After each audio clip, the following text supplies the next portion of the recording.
Why is it that more marriages end as soon as people relocate? Why is it that more marriages are ending in the diaspora? Or why is it easier for people to walk away from their marriages in the UK, US, Canada, or in the diaspora? Why is it so easy for people to just walk away from all those years of commitment, whether you've got kids or not? Why has it become so easy? What are some of the factors that drive people to make those decisions? Because really this video is for us to open a dialogue. I want us to discuss these issues because these are real issues affecting us, affecting our community today. So I'm inviting you to contribute to this discussion because, as I said, these are important issues, real issues. So with that being said, I'm going to share some of the reasons that could be driving people to make those decisions to end their marriages. Now, I will give you a story that I heard. Of course, I'm not going to give names or anything like that. So it is a story about a woman who was married. So this woman was facing challenges where she could not fulfill her husband's expectations because the expectations were too high. She worked full-time and she did long hours. Her husband expected her to come home from work. She did long hours, 12-hour shifts. And you know how we work here in the diaspora. We work long hours. Sometimes people do nights. So her husband expected the wife, after her shift, to come home and then start cooking, cleaning, bathing the kids, taking care of things around the house. Even though the husband would have been at home the whole day, he still expected the wife to come and start cooking and start making other preparations. The husband told the woman that it was not his job to cook, clean, and do those house chores because he's an African man. That's not how he was raised. According to the woman, the husband wouldn't lift a finger to help her out. So over time, this took a toll on her body because she was constantly tired. She became sick because physically she couldn't do it. She was tired as well. Because here's the thing, if we are going to be honest and realistic about the situation, when we are comparing how things are back home, how things are in Zimbabwe, whether you live in Nigeria and so forth, if we're going to be honest and realistic, things work differently. Yes, women still work in Africa. They go to work. But in Africa, women, or many women, except nurses and certain jobs, women don't do the odd hours that we do in this country. They don't work long hours. Most women in Africa work during the day. According to my experience back home, most women, they do 8 to 5. Maybe by 5:30 or 6, they are at home taking care of the kids, cooking, and so forth. It is realistic and it is easier back home. And of course, we've got nurses back home who do nights. But we've also got to remember that if a nurse back home has got kids to take care of, she doesn't really have to worry too much about childcare because there's always somebody to help her out with childcare. There are relatives to help with childcare. Even neighbors back home can watch your kids while you do things, while you go to the shops, to town, and so forth. Your neighbors can watch your kids. So childcare is not something that we have to worry about too much when we are in Africa. So that's why I'm saying things work a little bit differently. And also in Africa, kids are free to play outside. Kids, after your night shift, kids can just play outside while you have a rest. It's not an issue. But here, the environment is different. You can't just allow your kids to roam outside or to play outside without being monitored. In Africa, we have the extended family and we have this thing where even your neighbors, as I already said, they watch your kids. If there's an issue or if they notice something, they'll come, they'll knock on your door. And I'm not saying it doesn't happen here in the UK. It happens. If you've got good neighbors, they will watch things for you. But again, being honest, it doesn't happen very often. Here, people tend to keep to themselves. But in Africa, people look out for one another. Kids can easily play outside. They can easily kick balls outside, play noodle outside while you get on with things in the house. And another point to mention when it comes to the jobs that we do here versus the jobs back home is that here the majority of us are in care work or we do healthcare jobs. Whereas back home, people had a variety of jobs. So here, because most of us are in healthcare jobs, we then have to do shifts like long days, night shifts, twilight shifts. We do these odd shifts that make it difficult for us to manage the family, to manage our time. They make things harder for us to have that work-life balance, because what usually happens in that scenario or in our jobs over here is that, especially if a couple has got kids, what usually happens is that one person will do night shift, the other person will do day shift to manage school runs. So then, for example, when the husband is coming from a night duty, the wife is going to work. So they do this swap to manage the kids, to manage the school runs. So because of that, the husband and wife spend little time together. There is little quality time to spend as a couple or to spend as a family because of these shift patterns. So if that situation prolongs, it then causes problems within the home. One person might become frustrated or unsatisfied with the situation. And unfortunately, when there's a strain within the marriage, and if that strain is not addressed effectively, then that's when the marriage starts to disintegrate. So these are real issues affecting our community today.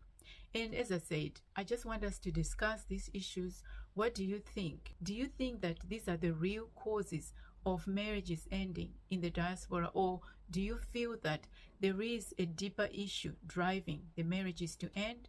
So as I said in the beginning, feel free to leave your thoughts in the comments. All the points that I'm bringing into this discussion are intertwined, because when we talk about high expectations versus the current environment, when we talk about how we work or how things are done differently over here, and when we talk about the need to adjust and how we work, the long hours, childcare, and the need to help one another, basically what we're talking about is culture shock. It's realizing how different things work over here. So there's need for us to adjust and just to have compassion towards one another. Personally, I think that it's about two people putting their heads together, communicating, and finding ways to adjust and to adapt in a way that doesn't destroy their family, in a way that leaves everyone feeling satisfied. Because at the end of the day, that's what it's all about. It's about two people within a marriage. So really, this is not a prescription to say, oh, a man should do house chores or a woman should do this and that. It's not about that. It's about two people, as I said, coming together, communicating, understanding one another, and recognizing that now things are a little bit different. We are now in a different environment. Personally, that's what I think is the most important thing. Another point that I want to raise as well, one of the issues that causes or that drives people to end marriages is to do with women's rights. Now, this one is also a major one, because you'll find that, okay, this is the story that I heard as well, but this time it's a man's story. A man was talking about why his marriage ended. He felt that his wife was no longer submissive to him because now she was in the UK. So the man was saying that because his wife felt that she had more rights, she could do pretty much whatever she wants, and because she was working, there were plenty of opportunities. She felt that she didn't need him anymore. She didn't need to rely on him. Whereas back home, she relied on him because she wasn't working. But because now she's over here in the UK where there are job opportunities, anyone can find a job, whether you went to school or not. There is a job for you somewhere. So because of that, the wife felt that her husband was now useless. She no longer needed him for support the way she needed him back home. So again, this is an issue. Women's rights. And of course, women's rights are important because it gives women protection, because we need rights as well. Everyone has rights. But according to my observation, through listening to things on social media, reading the news, just watching the news even, just observing the trend or what's going on within our community abroad, I feel that us as women, we are taking our rights too far. Sometimes, I'm not saying all the time. I'm not trying to defend men. Again, it's a discussion. This is what I think. This is my observation. I feel that sometimes as women, we take our rights too far, or we want to exercise our rights where they do not apply. Of course, if you are in a domestic violence or abuse, then of course that's a no-no. You can't stay in that relationship. That's a different issue altogether, especially if your health or your life is at risk. You can't mess around with domestic violence. You just have to get out of there. But we're talking about a situation where those rights are being unfairly applied to a marriage. That's what I'm talking about. So the issue of women's rights is another cause, or is another reason that is driving women to make these sort of decisions to end their marriages. So I don't know what you think about this issue of women's rights. And there are times as well, and this is a story that I heard, a true story. Now, a woman was not working in Zimbabwe. She didn't have a job. She relied on her husband for everything. The husband was the one working. He was the breadwinner, bringing in the money, while the wife stayed at home, looking after the kids, looking after the home, and so forth. When they relocated, things changed because now the woman was working. She had her own job and she was earning a bit of money. So they had a disagreement, or there was an altercation, and the wife told the husband that because now she was working, she was earning her own money, she was her own woman, she could just pack her bags and leave. She didn't need him anymore, and she didn't have to listen to whatever he was saying or obey him as a husband. She didn't need to do that anymore. So according to the husband, it was payback time, because also back home they had problems back home. There were ongoing issues within the marriage. But now, because the wife felt liberated to do whatever she wanted because of the rights, she felt she could do her own thing without relying on the husband anymore.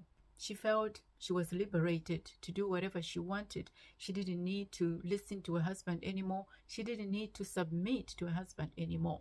And for her, it was payback time for all the wrongs that her husband had done to her while they were still back home. So according to this man, this is what caused his marriage to end. Now, I don't know what you think about this story, but one thing that I sensed, or one thing that I inferred from the story, although this man didn't say it when he was narrating his story, one thing that I inferred, or one thing that I could see, was that the husband was abusive back home. He wasn't treating his wife fairly, or he wasn't treating his wife well. So when they relocated and the wife got a job and she was earning her own money, when that happened, and this is what I think, listening to the story, when the wife was able to work for herself and do her own thing, I think, or I suspect, that the husband was also abusive to the wife over here in the UK. And because the wife was now self-sufficient, I think she looked at the situation and decided that she was better off on her own. I think this is what happened, although the man didn't say that. But looking at the story and everything he was saying, I could see that there were things he was leaving out. And that reminds me, I did a video where I talked about the dependent visa, some of the dangers of coming to the UK on a dependent visa. There are times when you are taken advantage of, or you are abused simply because you are on a dependent visa. Your wife or your husband might mistreat you, or might actually abuse you simply because you're on their visa. They might feel entitled to mess you around simply because you're on their visa. But I need you to know that you have rights as well, whether you're a man or a woman who is being abused simply because you're on a dependent visa. You have rights. The UK government recognizes that such situations happen here in the UK. So there is a law that if you're being abused and you're on a dependent visa, if your partner is abusing you, you can actually apply for a visa using that domestic violence, you have to have evidence, of course. You can't just make up stories. You have to back that up with evidence, because there are also situations where the person who's on a dependent visa might actually make up stories that are not even true. So that's why I say you must have evidence to back your story up to the Home Office. If you're going to apply for a visa, you can get indefinite leave to remain if your partner is abusing you and you're on a dependent visa. So that's something that I wanted to mention in this video when it comes to domestic abuse and violence, which is one of the reasons why marriages end. Because if your life is in danger, then you've got no reason to stay in that marriage. If someone is constantly beating you up, or even verbal abuse, because that's emotional abuse, it also affects your health. If somebody is constantly shouting at you and belittling you, telling you, oh, you're nothing, you're this and that takes a toll on your mental health. And we have seen and heard stories of men and women who have lost their lives due to domestic abuse. So these are the issues that I wanted to talk about in this video. I don't know what you think about everything that I've said. And as I said in the beginning, please feel free to contribute. As long as you keep it clean and respectful, I have no problem whatsoever. And with that being said, we've come to the end of this video. As always, don't forget to like this video because it helps my channel grow. I'll see you in the next video. Take care.